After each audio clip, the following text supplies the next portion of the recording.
ધોરાજીના Jetpur road Hirpara વાડીના ખૂણે મોરે મારો દેવાઈ ગયો છે અને મોરો દેવાઈ ગયો છે। ધોરાજીના જેતપુર રોડ અને હિરપરા વાડીના ખૂણે બે મોટર કારનો અકસ્માત થયો છે।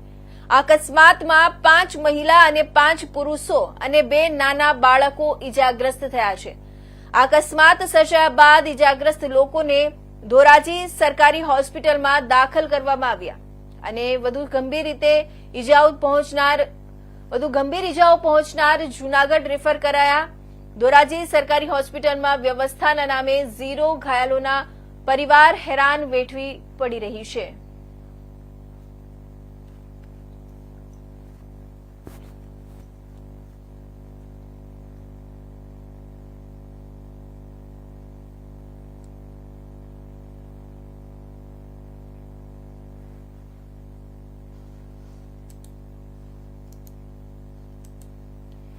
તો હાલ અત્યારના સમાચારમાં